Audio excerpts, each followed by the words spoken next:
Ainda a fitá-lo nos olhos, avancei além do beiral do telhado. A expressão dele foi maravilhosa. Eu nunca tinha visto um homem tão atônito. Girei de leve ao cair, de modo que ele continuou na minha linha de visão. Vi-o levantar de leve uma das mãos, como que numa tentativa tardia de me segurar. Senti-me sem peso, como se flutuasse.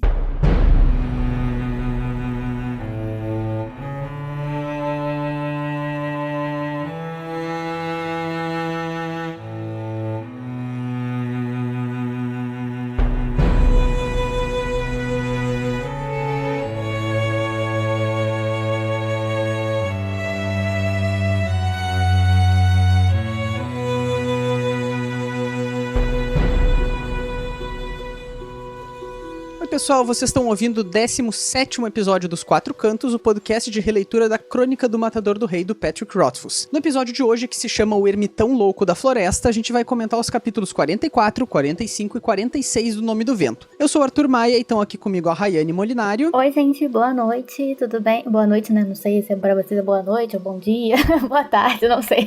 Depende da hora que vocês estiverem escutando. Escutem de noite. Isso, de preferência à noite, então. Mas tô aqui de volta, depois de 2 episódios sem aparecer, mas tô sempre aqui. E o Bruno Amorim. Bom dia, boa tarde, boa noite, senhoras e senhores. Viu, Rayane? Assim fica mais fácil, não importa o horário que a pessoa tá vendo.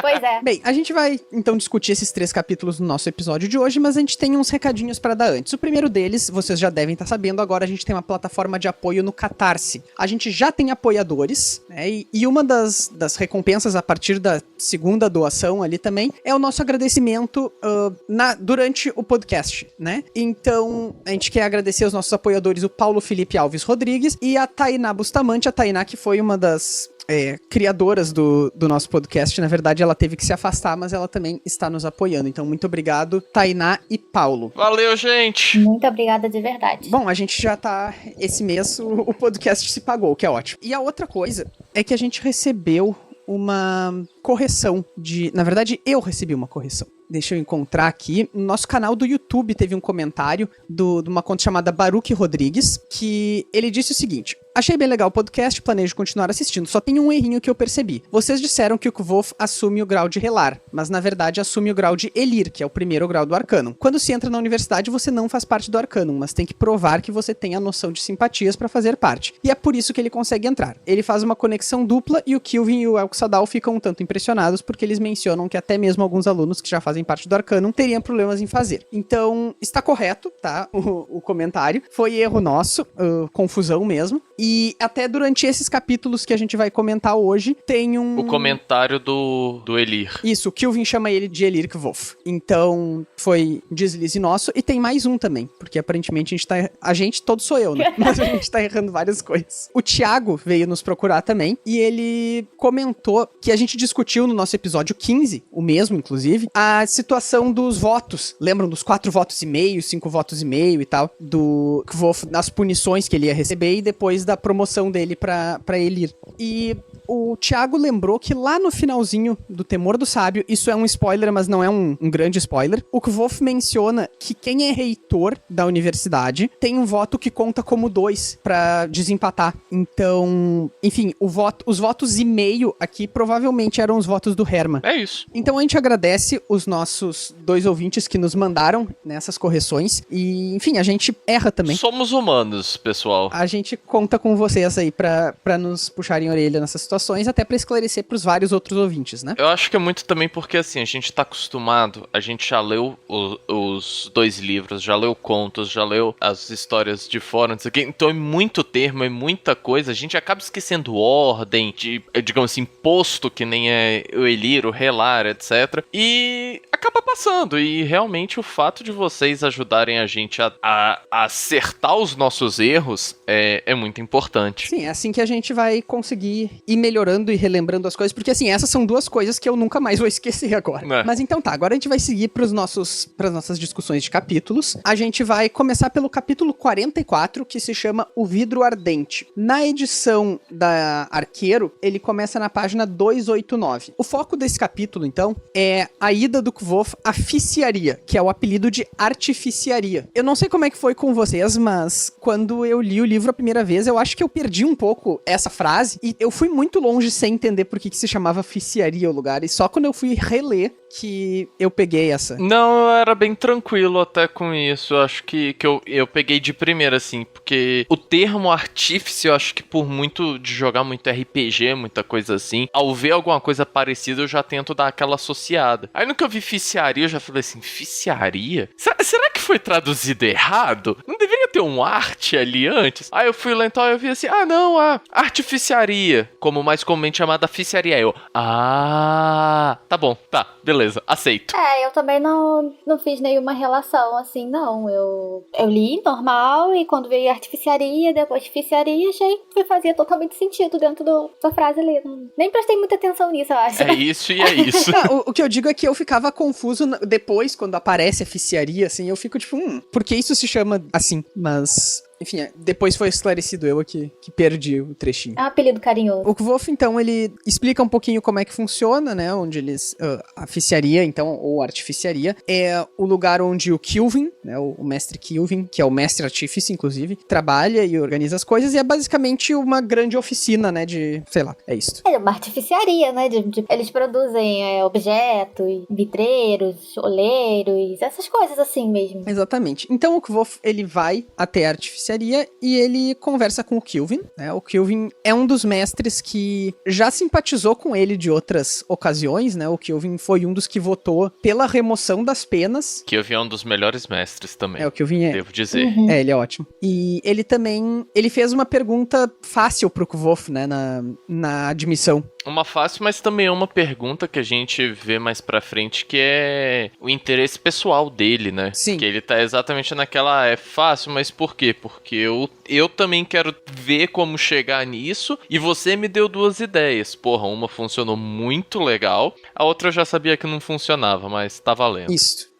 Tem uma coisa interessante aqui nessa descrição da artificiaria que eu notei dessa vez, que o Kvolf começa a descrever as lanternas, né? Sim. Uhum. E aí ele fala sobre as luzes que elas fazem, as chamas e tal. E aí eu vou ler um trechinho aqui pra vocês. Uma não continha nada além de uma fumaça cinzenta fervilhante que faiscava esporadicamente. Outra continha um pavio suspenso no ar por um fio prateado que ardia como uma chama branca e imóvel, apesar da evidente falta de combustível. Duas esferas penduradas lado a lado eram gêmeas, exceto pelo fato de uma ter a chama azul e a outra uma chama laranja como uma fornalha quente. Tem 1000 cores que poderiam ter sido usadas, mas a expressão chama azul apareceu aqui. E a gente já conhece de onde vem chama azul, né? Enfim, qual é a grande relação dela dentro do universo com o Chandriano. Agora, por que aqui, nesse contexto, não faço ideia. Mas talvez isso possa indicar algum tipo de proximidade de algum membro do Chandriano, ou qualquer coisa assim, que eu nem me arrisco, né? Mas tem esse perigo aí. Pode ser porque tem alguma coisa a ver com cobre também, porque nesse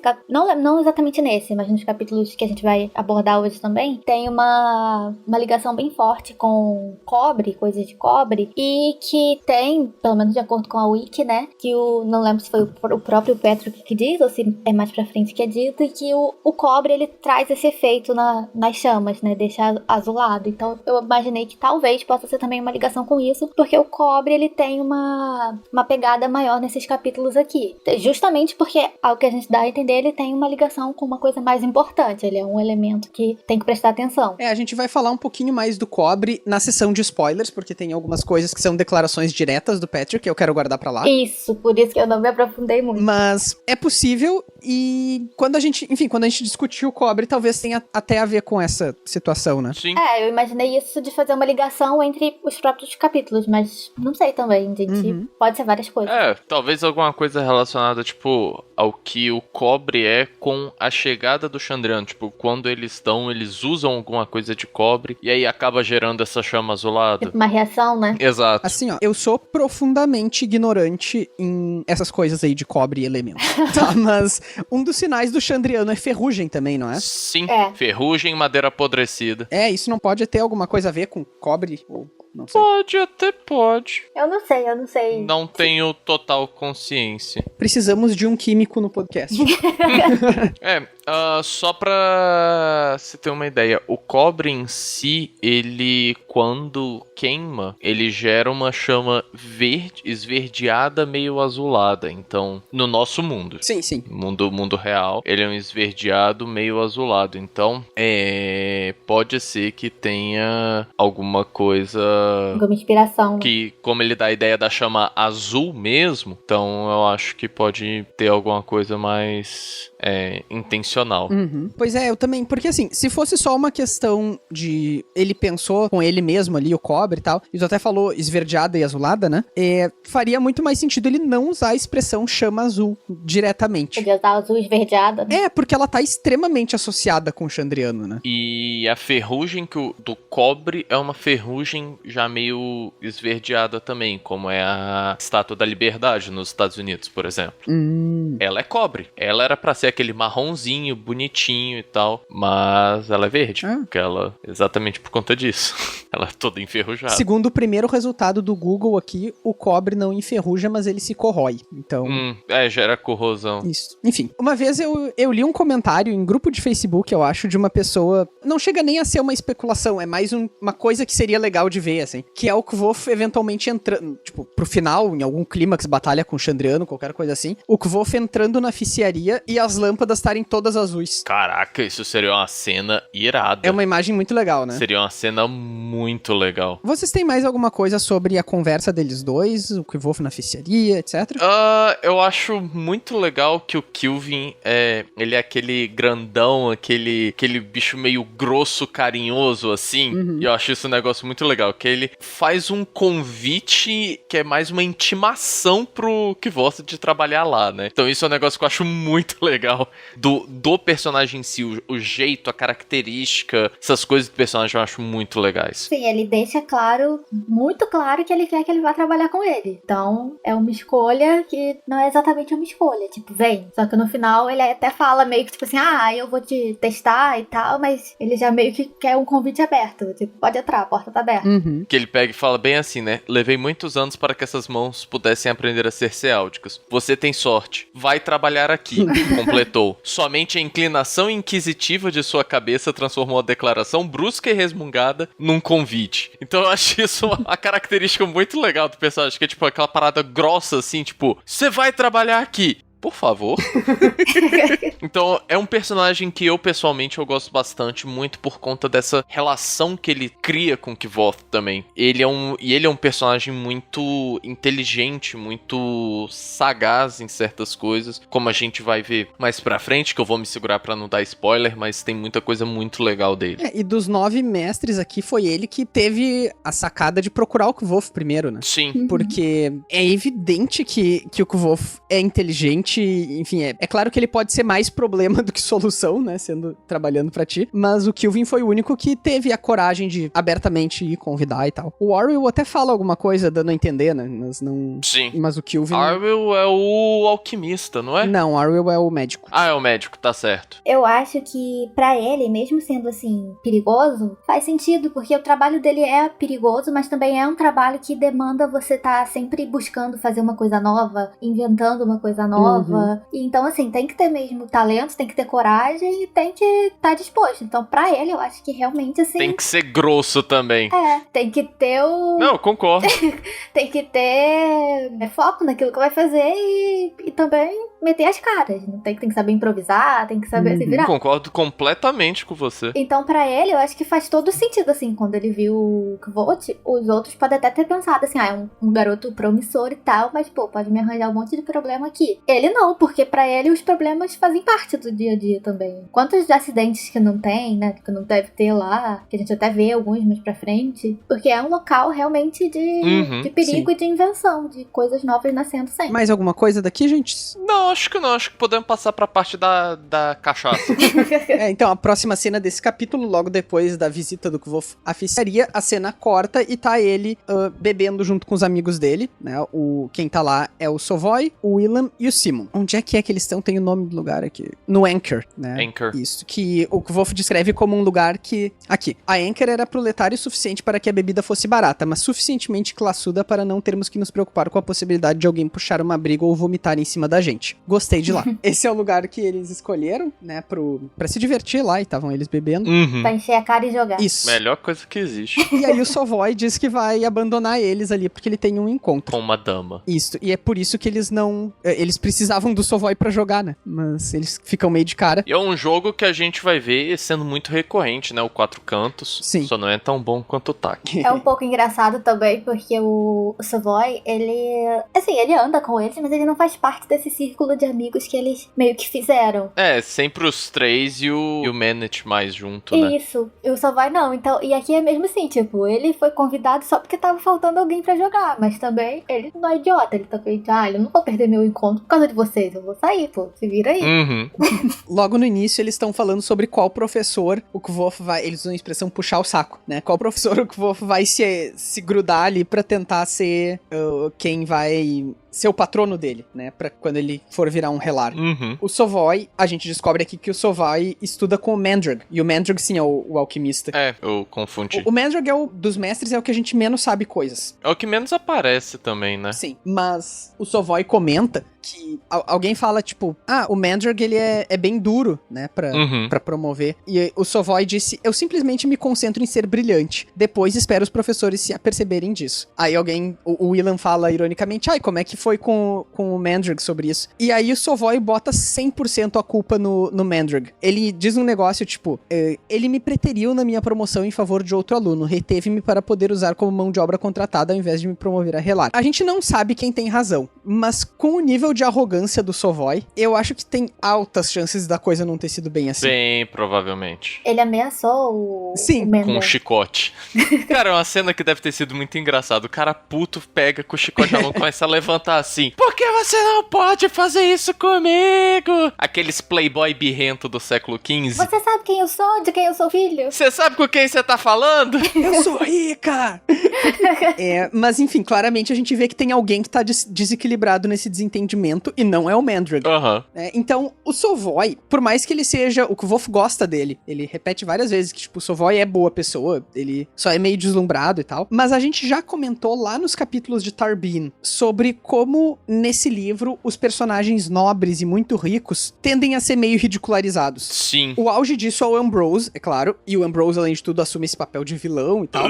Mas normalmente quando a gente vê um nobrezinho, assim, né, como naqueles capítulos lá de Tarbin aconteciam, e aqui com o Sovoi acontece também, eles são meio burros ou meio orgulhosos demais, ou o que for. A única diferença é o Sim, né? Mas o Sim é pequena nobreza. Sim, mas ele ainda continua sendo uma nobreza, querendo ou não. Nesse mesmo capítulo eles falam sobre isso, tipo, ele não é mau sujeito. Para um nobre ele não é mau sujeito. Ele sabe que é superior a nós, mas ele não olha a gente com tanto desdém, né? Ele, tipo, meio que sabe que não é culpa nossa a gente ser pobre. Então, isso, eu não sei se vocês assistiram aquele filme Parasita. Não. Eu não cheguei a ver. Não vou dar spoiler, mas tem uma fala no filme que é um pouco parecida com essa. Que uma dos personagens fala sobre a patroa que... Um dos personagens, né? Fala aqui sobre ela que... pra uma mulher rica, ela é legal, pô. Ela não é uma pessoa ruim. Daí a outra até responde assim, que ela é legal porque ela é rica, não ela não é rica porque ela é legal.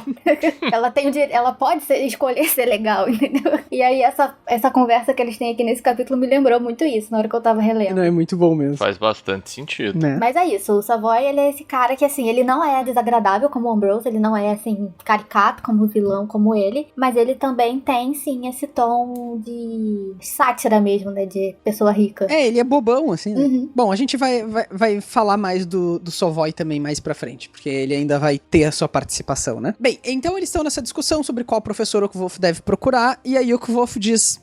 enfim, eles descartam, evidentemente, o Remy e o Brandur.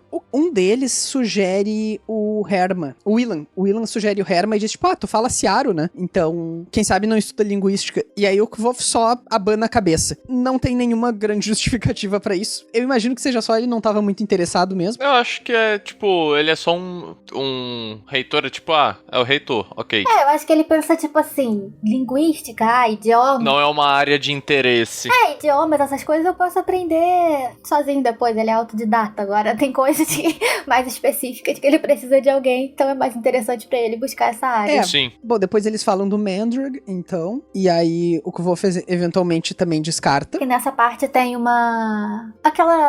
trechinho que eles explicam que alquimia e química são, as pessoas acham que são parecidas, mas não são. Eu acho legalzinho isso. Sim, isso é bem legal, até porque a gente tem, a gente vê ao longo, a gente até estuda um pouco na escola que os primeiros químicos e tal, eles tendiam essa área da alquimia, então ele, nesse mundo dele, fazer essa quebra é um negócio que eu acho muito legal.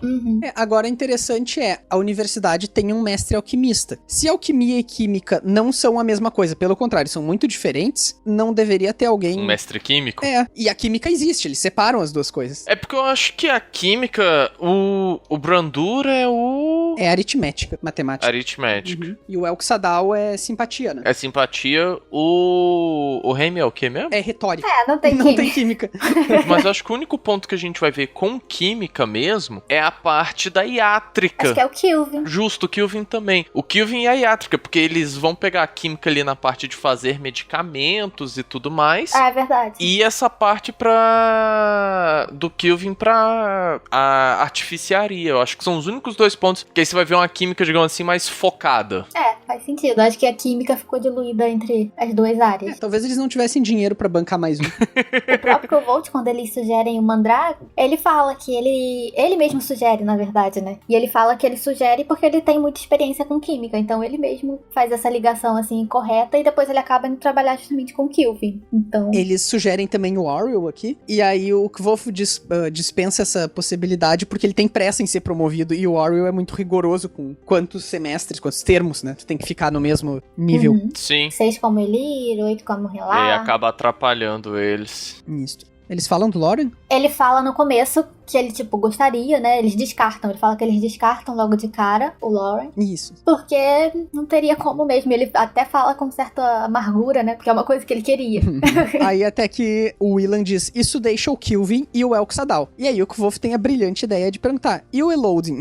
Posso só fazer uma observação? Claro. Antes deles entrarem e falar do Kilvin e do Elodin e do Exadal, a menina vai servir, né? Eles as bebidas, porque o Savoy pagou e saiu. E daí, quando ela vai servir as bebidas, o Willan passa a mão nela. E daí ela fica muito revoltada. Sim. E, é realmente uma coisa que é revoltante pra gente. Mas acaba que eles três mesmos não mencionam mais isso. É garotos sendo garotos. Isso só passa. Passa muito batido sobre eles. E é bem incômodo. Você entendeu como sendo o Willan? Sim, foi o Willan. Sim, foi o Willan. O Simon tenta até pedir desculpas. Eu tinha entendido um pouco como se do Savoy, mas não faz sentido ser o Will mesmo. Não, o Savoy já tinha ido. Eu tinha entendido que ele no que pagou e passou, saca? Sim, não. Foi ali na hora. É porque ele não fala explicitamente do Will ter passado a mão na bunda. Peraí, deixa eu ver aqui agora. Pois é, do jeito que o texto ficou, tá ambíguo mesmo. Eu tô relendo aqui, parece mais ser o Willan. Porque ele fala que ela só deixa a bebida fora do alcance dele e fala assim, mas... Aí ela separa a parada e fala, não pagou pra passar a mão no meu traseiro. E encarou cada um de nós. Então, é um negócio que vai um pouco... Não ocorreu ali. É verdade, realmente. Pelo menos é como eu entendi. Eu tinha feito a relação com o Willan porque ela fala a questão da cultura, mas aí depois eu lembrei que também o Savoy também é de outro lugar. Que eles falam aqui que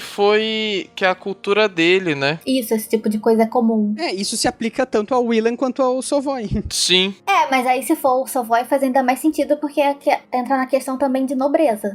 Tem mais a ver com o personagem. Mas ela fala aqui, ó, espero que vocês três quitem essa dívida antes de irem embora. Então, ficou meio ambíguo mesmo, na real. Tá realmente bem ambíguo. Mas de qualquer forma, passa disso e ninguém menciona mais nada. É só uma coisa que ele acrescentou aqui e não teve absolutamente nenhum propósito. Mas olha só, tem mais uma coisa aqui, ó. Ela diz, logo que o Willan diz, gosto cada vez mais do Savoy. Aí ela, quando ela diz que ele passou a mão na bunda dela, ela tá segurando a bebida do Will longe. Então... Eu acho que é porque ele ia ser o primeiro a ser servido. Deixa eu ver. Porque ela ainda não chegou a servir, olha só. O seu amigo pagou essa rodada e a próxima. Mas, e aí, não sei se talvez ele tivesse pra fazer isso, alguma coisa assim, ou se realmente foi do Savoy. Me parece que, assim, pelo texto, parece um pouco mais ser o Will, mas é ambíguo. Mas pela personalidade, combina mais com o Savoy. Sim. Enfim, só foi uma observação, porque, assim, é um trechinho bem aleatório e não é exatamente um trechinho agradável de se ler. Então, e depois também, ele praticamente não tem propósito nenhum, porque a conversa continua como se nunca tivesse sido interrompida. Eu acho que tem um efeito diferente se for o Will ou se for o Savoy. Mas o problema é que a gente não tem como saber. Sim. Então... Não, mas eu digo, se a gente for olhar pras duas interpretações, tá? Considerando que foi o Will, aí é esquisitíssimo. Que eu até botei no roteiro ali como o incidente, né, do Willan e a garçonete, porque é esquisito mesmo exatamente tu ter falado que não tem efeito nenhum, né, isso, o texto lida com isso como um nada. Então parece sem propósito e desagradável. Agora, se for o Savoy, é desagradável, mas parece de novo aquela sátira de nobres achando que tem direito a fazer tudo o que querem, etc. O nobre que sempre consegue fazer o que quer. Então, eu acho que tem uma nuance possível. Mas aí fica difícil da gente saber justamente porque ficou muito ambíguo nessa parte. Nunca mais a gente vai dizer que o Patrick Rothfuss escreve bem. A gente vai encerrar o podcast agora.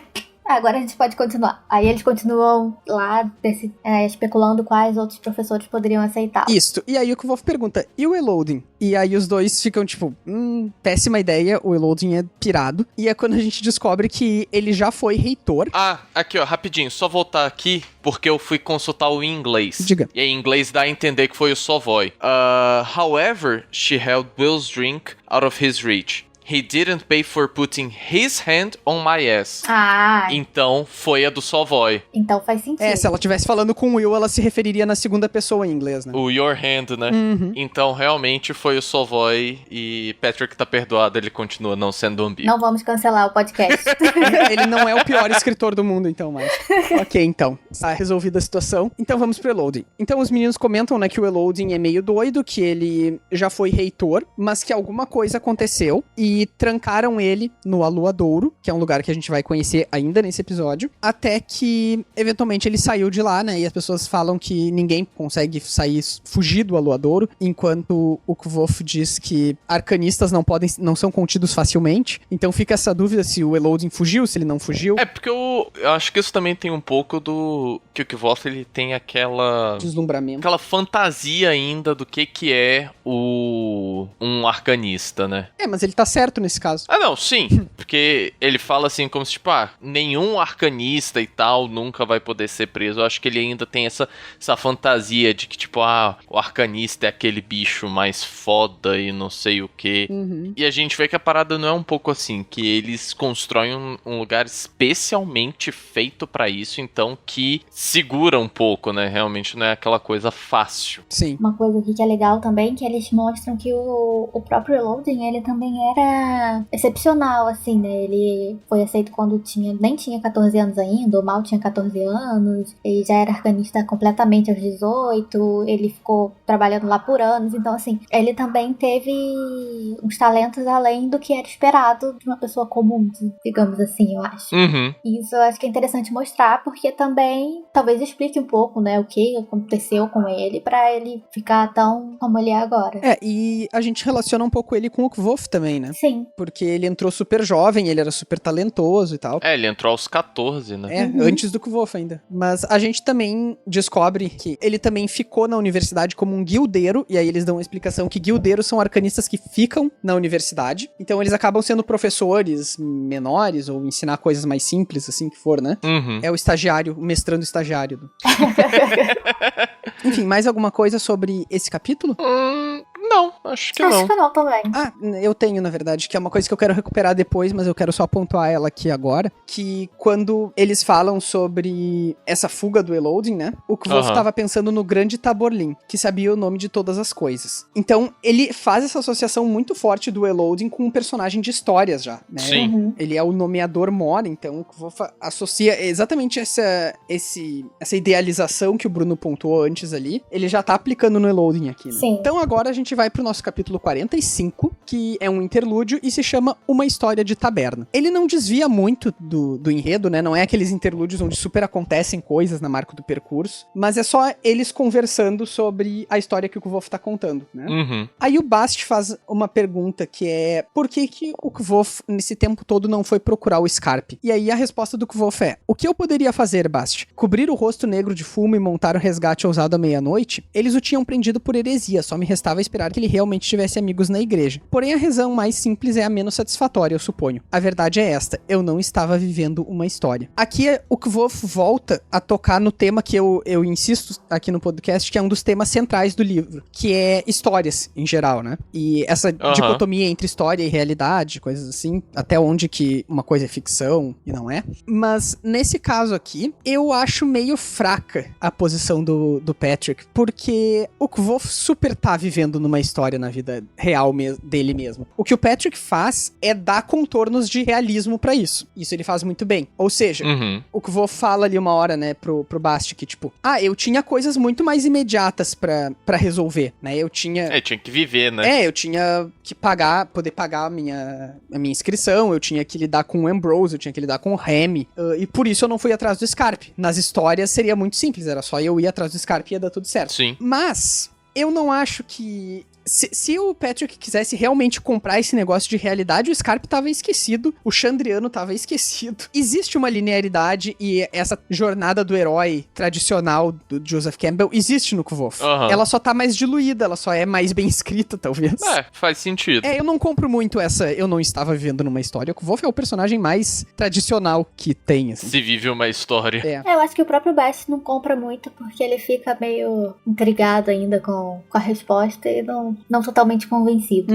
Só voltando nessa parte das histórias, porque antes dele falar que ele não estava numa história, eles comentam um pouco sobre histórias em si, né? Falei histórias várias vezes seguidas, mas tudo bem. Que o cronista fala pra ele que ele ouviu várias versões do açoitamento e de como tudo aconteceu e tudo mais. Isso também mostra que as versões mudam, né? A história muda de acordo com quem tá contando. Com certeza. E aqui também ele quis dizer mais ou menos isso. Foi uma escolha que ele fez, não ir atrás do Scarpe, porque ele tinha outras coisas em mente. Então, pra ele não seria viável. Não era interessante também no momento. Isso, naquele momento, ele não tinha como... Ele pensava que não tinha como fazer nada. Ele não tinha como adivinhar o final da história que teria. Afinal de contas, a gente tá falando de um moleque que tá com o quê nessa época? 14? 15? Realmente foi mal, mas não dá, cara.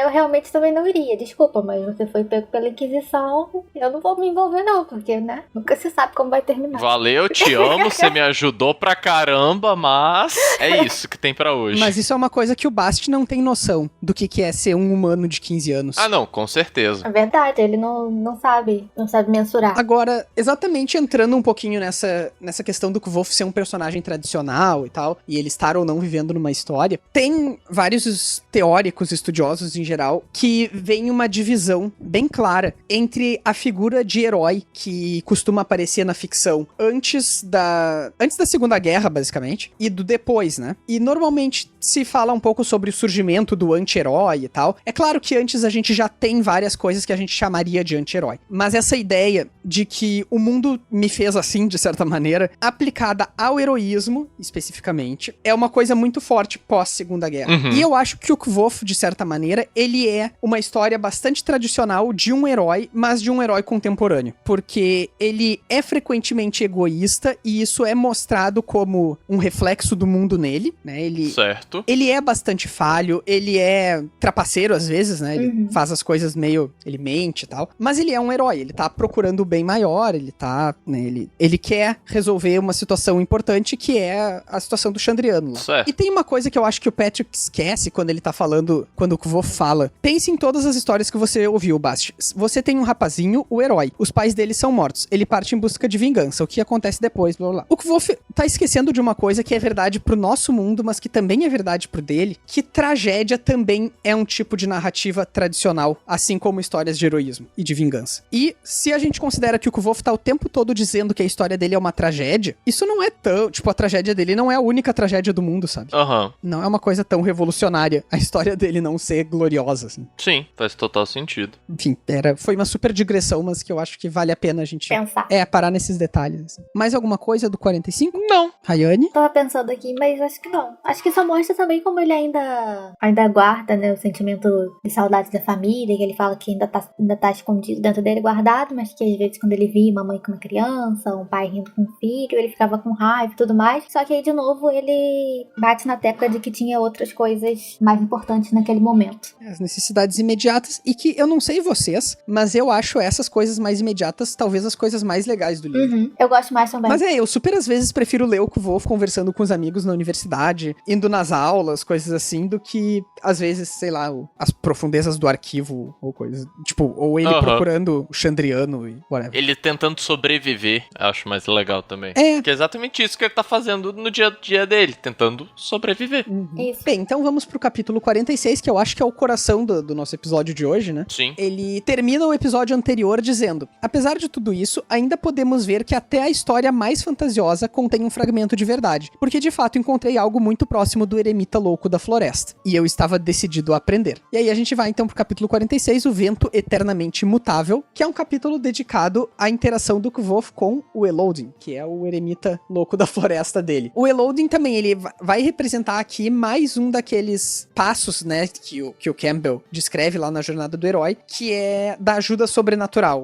O herói, ele precisa receber, seja conselhos, seja itens, alguma coisa assim. Ele precisa de um tutor. Isso. E o Kvolf vai ter vários tutores dentro da história dele, né? Tem o Abenfi, tem, de certa maneira, o Kilvin, de certa maneira, o Elodin. Então, isso tudo vai criando, né, o personagem que ele é. Sim. O capítulo começa com ele procurando o Elodin. E aí tem uma das cenas que eu acho a mais engraçada do livro, que é quando ele diz aqui: quando visitei a seção de registros e listas, descobri que ele só lecionava uma matéria, matemática improvável. Mas isso não chegou a ser útil para encontrá-lo, porque de acordo com o registro, o horário da aula era agora e o local era todos os lugares.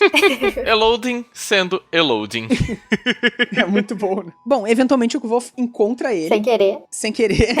E aí é quando ele diz, tipo, o que eu preciso fazer pra aprender contigo? Aí o Elodin diz, vai lá e pega umas pinhas na floresta. O Kvolf vai, quando ele volta, o Elodin fugiu. Vai, sumiu! E eu acho ótimo toda essa... Não tem muito o que comentar sobre o quanto isso é muito engraçado, mas é isso. Todos esses diálogos são muito engraçados. Eu não tenho o que analisar muito, mas tá aí. O Kvolf insiste com ele, né? E ele se recusa a acreditar que o Elodin tá recusando ele de fato. Ele acha que é um teste. E ele até diz, tipo... Aliás, eu digo aqui que o Kvolf, ele age como se ele tivesse numa história, apesar do que ele falou pouco antes. Uhum. Sim. Ele pensa, tipo, não, isso aqui é o mestre que tá me fazendo testes porque ele vai me escolher, o que for. E aí ele segue sendo insistente. Isso daí eu vejo muito como sendo um pouco, apesar do Patrick fazer o Kvolf seguir um pouco essa jornada do herói, eu acho que isso daí também é ele satirizando essa jornada. Que é exatamente essa coisa de não, porque eu sou o escolhido e não sei o quê, porque isso é um teste pra me transformar no escolhido e tal. Isso pra mim é uma sátira que ele tá fazendo, tipo, ó eu zoando esse moleque. Bom, tem uma coisa que eu vou deixar pra falar na sessão de spoilers, então, mas sobre isso, eu anotei aqui no meu roteiro daí, pra eu poder contestar isso também, mas enfim, não posso fazer isso agora. Bom, o Elodin xinga os Edemaru, né, pra tentar afastar o Kvolf. Ele diz que vocês são ótimos pra memorizar o que precisa ser aprendido, mas o estudo da nomeação exige um nível de dedicação que gente enrolada como vocês raramente possui. Em inglês, em vez de gente enrolada, o Elodin fala revel, que é o xingamento tradicional pros Ru, né, é uma palavra ofensiva pra se referir a eles. E o Kvolf fica muito brabo, mas ele respira fundo e diz, não, isso aqui é um teste, tá tudo sob controle. Preciso fazer isso para conquistar meu posto. Tadinho, né? Até que, eventualmente, o Elodin dá direito a ele de fazer 3 perguntas. A primeira que ele faz é, por que você não quer me ensinar? E aí o Elodin leva ele, então, no lugar que a gente já tava comentando antes, que é o Aluadouro. O Aluadouro, como o Kvolf descreve, é o hospício da universidade. Mas o Elodin diz... Fala. Não, eu ia falar isso, que o Elodin fala que o nome é refúgio. Ele apresenta como refúgio. Porque é isso que aquilo ali é pra ele. Né? O Elodin é um cara que já esteve preso lá. E ele é um cara que visita frequentemente esse lugar. Então, ele, talvez pra ele, aquelas pessoas ali sejam as pessoas mais parecidas com ele que ele tem por perto, né? Sim. O tratamento dele também, como a gente vai ver, é mais carinhoso, mais atencioso com as pessoas que estão lá. Porque ele entende.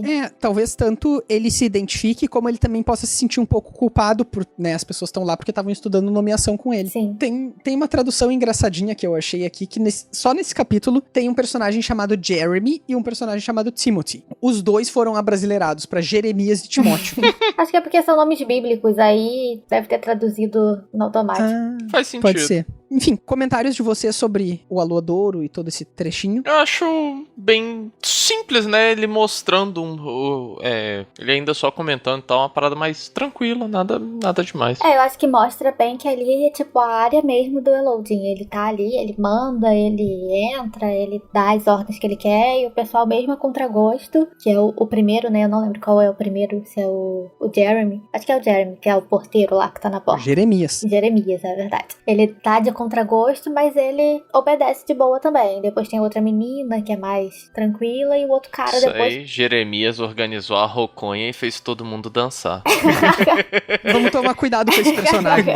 Mas é só isso que eu acho, assim, que vale a pena apontar. Eu tenho mais 2 observações que são spoiler aqui também, mas daí a gente comenta isso depois. Eventualmente, então, o Elodin leva o Kvof até um quarto, que é um quarto bem diferente, né? Ele tem uma porta de cobre, aí eles entram, o Kvof diz que o ar é diferente, e é quando o Kvof se dá conta, as janelas são de cobre também, são trancadas, né? Sim. E é quando o Kvof se dá... O Elodin entra ali e ele diz... E ele não fecha a porta, ele diz, não, de novo não. E aí é quando o Kvof se dá conta de que... Ele coloca a meia pra segurar a porta. Isso mesmo. Quando o Kvof se dá conta de que foi ali que o Elodin ficou preso durante todos aqueles anos. Sim, a porta não tinha nem maçaneta. Ele percebe também que a porta não tinha maçaneta. Aquilo é claramente uma prisão, né? Uma espécie de... Um manicômio. E aí o Kvof usa a segunda pergunta dele pra perguntar como o Elodin escapou. E aí a resposta dele, que também é hora de eu recuperar aquela citação do Taborlin que eu comentei antes, o Elodin parafraseia exatamente a história do Taborlin. E ele diz, sabe, era uma vez o dia em que o grande Elodin se descobriu trancafiado numa torre alta. Tinham-no despojado de seus instrumentos, a moeda, a chave e a vela. Além disso, sua cela não tinha uma porta digna de ser mencionada, nem janelas que fosse possível romper. Até o nome do vento lhe fora escondido pelas maquinações ardilosas de seus captores. Mas Elodin, o grande, sabia os nomes de todas as coisas, e por isso todas as coisas estavam sob seu comando. Ele disse à pedra, quebra-te, e daí ele para, né? Enfim, ele exatamente parafraseou lá no capítulo 1 do livro, uma história sobre o Taborlin que a gente escuta na Marco do Percurso, lembra? Ele fica brincando com... Ele tá aí brincando com o Kvof, né? Tipo, vamos ver se esse pivete vai acreditar em mim. Ao mesmo tempo ele tá contando a verdade também, só que de uma maneira engraçadinha, né? Sim. Tipo, ele não falou nenhuma mentira ali. E aí ele para também porque eles fizeram uma mudança, né, no sistema de segurança do quarto, vamos colocar assim. Provavelmente eles trocaram um tipo de pedra. Né? Tanto que ele diz que foi quase esperto da parte deles, quando ele percebe. Daí ele fala outra palavra. Eles colocam barra de cobre também, não coloca? Isso, só que aí só aparece depois. Que é isso que faz com que ele não consiga sair. Só que só aparece depois quando ele consegue ruir a pedra. Porque ele fala uma outra palavra que eu não vou falar, porque simplesmente é muito difícil de dizer isso aqui, são várias letras embaralhadas. E aí a parede vai ruir mesmo, totalmente cai, né, despedaça, e aí ele vê as barras de cobre nela ali. Mesmo com a parede caída, as barras de cobre continuam. Bom, isso é uma coisa que é bom a gente observar aqui. De novo, né, tu já tinha trazido o cobre, mas agora tá aqui uma coisa interessante. O cobre é usado nessa prisão pra tentar conter o Elodin, que é o mestre nomeador, né? E ao mesmo tempo que parece ser uma coisa muito poderosa, é engraçado porque depois ele consegue tirar o cobre, tipo, com a mão, com um pedaço de madeira, com as coisas que estão lá. Então, assim, é uma coisa que parece resistente à nomeação em si, mas não as coisas manuais normais. Tipo, você pode tirar com a mão. Só precisa chegar até o cobre. Eu mencionei essas relações do Elodin com o Taborlin, porque além dos nomes deles rimarem, né? Mas eu acho talvez uma das piores teorias populares sobre os livros, e ela é bem recorrente, de que o Elodin seja o Taborlin. Vocês já devem ter ouvido isso, eu imagino. Acho que já nos grupos eu já vi o pessoal comentando, mas eu, pra ser sincera, eu nunca me aprofundo. Então não sei nem qual é a base. Ela não tem muitos argumentos. A grande questão que eles trazem é o Elodin ser um grande nomeador, assim como o Taborlin. Sim, concordo. E é só isso, né? Que ele realmente é. De fato, ele é. Sim, mas agora, existe espaço pra ter 2 excelentes nomeadores na história da humanidade? Eles não precisam ser a mesma pessoa, né? Com certeza. Eu acho que isso daí também é um pouco do porquê ele fica... Ele brincou com isso porque ele sabe que ele é um bom nomeador e tem um famoso, então ele acabou brincando com isso. Bom, tem um outro nomeador que eu acho que ninguém teoriza certeza que seja nem o Elodin, nem o Taborlin, que é o Celitos. É o Celitos? Isso. É, porque ele, digamos assim, é um nomeador do mal, né? Ele é o inimigo do... Não, o Celitos é o cara que o Lanry petrifica lá quando ele vira. É, eu confundi com o Lanry. Não, tá certo. Aí eu acho que entra no fato do Zamir ser muito mito, né? O Taborlin eu diria que é mais mito. Aí que tá, o Taborlin seria uma lenda. Aí, tipo, fica aquele negócio. A lenda existe a chance do cara realmente ter existido. O mito, ele só foi um conto criado, digamos assim. Não era a Lyra também, que era uma ótima nomeadora? Também. E o Lanry depois vira, né? É. Tem vários, então. Tem só aí a gente viu. Tem o Taborlin, tem o Elodin, tem o Celitos, tem a Lyra, tem o próprio Lanry depois. É, Todos eles são a mesma pessoa, na verdade. A história do Scarpe lá era o Lanry se olhando no espelho. era sobre o Elodin. Sim, era o Elodin falando com 3 dele mesmo. Enfim, eu queria só passar por isso. Aí logo depois o Elodin leva ele até o telhadinho, né? E aí o Kvof usa a terceira pergunta dele, que é: o que eu preciso fazer para estudar com você? E aí o Elodin diz: pula. É aquele trecho que eu li. O Kvof crente. Que isso é uma das coisas mais legais que rola. Tipo, pula aí, vai, bobo. Dá nada, não. Não, e o Kvof vai crente que ele vai ser segurado pelo nome do vento. Sim. Então ele não é. Errou! Ele cai e se quebra todo e é isto. E, bom, a conclusão que o Kvof tira dessa história toda eu acho que eu vou estudar com o Kilvin mesmo. Bom, mais alguma coisa desse capítulo? Não, acho que não. Não, eu acho que... É isso, né? Eu acho que tá bem tranquilo. Acho que a gente pode ir pra parte dos spoilers agora. O resto do Nome do Vento, Temor do Sábio, o Conto do Basti, o Livro da Auri e o conto o How Old Holy Came to Be. E querem evitar também declarações do Patrick Rothfuss. Então vocês parem de ouvir agora, mas se vocês não se importam com isso tudo e já conhecem todo o universo da obra, continuem com a gente que a gente vai comentar então coisas relacionando com o futuro, né, do que a gente leu até agora. Então vamos começar pelo capítulo 44, o Vidro Ardente. Primeira coisinha, o Sovoi tá saindo pra um encontro, né? Sim. Nesse ponto a gente ainda não sabe quem é o encontro dele, mas eventualmente a gente vai descobrir que é a Dena. Vou ser sincero que disso eu não lembrava. Eu vou ser bem sincero que disso eu não lembrava. Quando o Kvof reencontra a Dena lá na Eólica, ela tá com o Sovoi. Verdade. E quando ele faz aquele discurso dela sobre ela ser tipo uma tempestade também, que é quando... Acho que é o Willen que fala que ela é cruel, ou ela assim, não sei, pelo tratamento dela ao Savoy. Aí ele vai e faz aquele discurso, né, sobre ser da natureza e tudo mais. Isso. E a Dena até ri do Sovoi depois com ele. Bem, outra questão que eu acho que eu falei isso no episódio passado já, mas aqui a gente descobre um pouco do background do Elodin, né? Sim. E naquele vídeo meio duvidoso do Patrick que a gente já comentou, ele termina o vídeo dizendo que o Elodin... Aliás, ele termina não. Ele descreve um personagem que foi muito jovem pra universidade, virou reitor, virou um super nomeador, e esse menino tinha sangue encantado. E aí ele termina dizendo, bom, essa é basicamente a história do Elodin. Como eu frisei, eu acho que vocês dois não estavam no episódio anterior, né? Não tava. Não estava.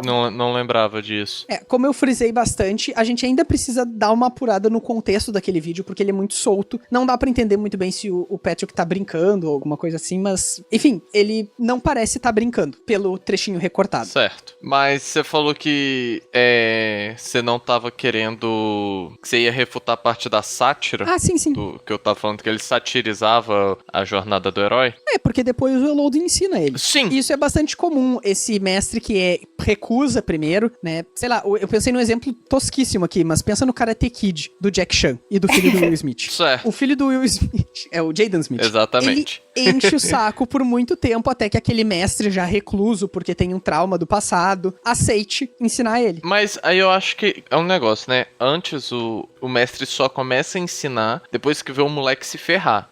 No geral, a jornada do herói, pelo menos pelo que eu consigo lembrar assim de cabeça, é aquela parada, eu não quero te ensinar, porque tem bastante disso, né? Quando ele não quer o ensinar. E ele só decide iniciar isso quando alguma coisa ruim acontece com o principal que remete a ele algo do seu passado, né? Ah, sim. E eu acho que o Elodin foi tipo assim, o Kvoth acabou realmente literalmente conquistando ele por conta a partir daquela aula que ele de nomeação que ele tem no segundo livro, e nisso ele acaba conquistando o Eloding, mas antes disso o Eloding tá bem satirizando, eu acho.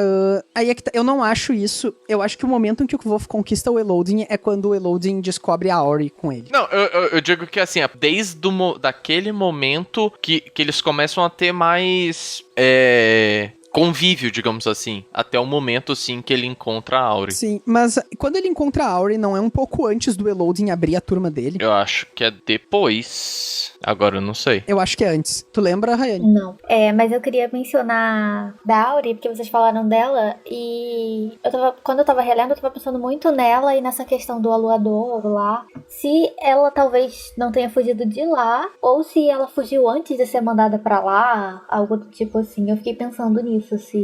Qual seria? Se ela já teve, né, alguma passagem. Isso. Pois é, porque ela tem toda a cara de ser. Ela também tem uma ligação, assim, muito imediata com o Eloding, quando eles se encontram, né? Uhum. E ele fica surpreso que o Kvoth consegue interagir com ela e ele não. Uhum. E tem outra coisa. Vocês lembram qual é o hábito entre a Ori e o Kvoth quando eles se encontram? Sim, um dá um presente pro outro. Eles levam 3 coisas. Sim. A Ori, pelo menos, leva 3 coisas pra ele. Aqui, o Eloding, naquela cena que o Eloding e o Kvoth vão falar com o Alder, que é um dos confinados lá no Aluadouro, o Eloding pergunta se ele precisa de alguma coisa e o Alder pede 3 coisas tão desconexas quanto as 3 coisas que a Ori normalmente pega. Parece que um costume deles, né? Dá a entender que seja. A Auri danificada pela nomeação, tal qual. Talvez. Eu acho que sim, eu acho que o motivo dele querer sempre ver ela é verificar que ela tá bem, porque ela foi uma das que, digamos assim, ele feriu com a nomeação. O Alder pede 3 coisas pro Eloding também, que parecem bem os presentinhos que a Auri traz, sabe? São coisas pequenas e nada a ver. Eu não achei o que ele pede, mas ele fica muito desesperado e pede pra ele não levar o trovão. Ah, isso, tem isso também. Mais alguma coisa até essa cena do Aluadouro aí? Não, acho que não. Acho que tem... Não é nem spoiler isso, é porque eu acho que a gente esqueceu de falar na outra parte, que a menina chega a mencionar que tem uma questão da lua cheia, né? Que meio que afeta as coisas, deixa eles mais agitados, um negócio assim. É verdade. Os nomeadores... Bom, mas até acho que é bom isso ter caído aqui nos spoilers, né? A lua cheia, ela fala pro Eloding que, tipo, deixa esse pessoal que tá lá no Aluadouro mais agitado e tal. E a lua tem uma relação forte com a nomeação, conforme a gente descobre lá no Temor do Sábio, Sim, né? Com o Yax. que o nome dela foi roubado. Sim. E seria Yax Haliax? Será? Tan, tan, tan. Aí é questionamento. E a gente tinha mencionado antes também, na nossa parte de... Sem spoilers, né? A ligação do Cobre em 2 momentos. E aí tem algumas declarações do Rothfuss sobre Cobre. E aí vou passar pra Rayane agora, então, pra um resuminho delas.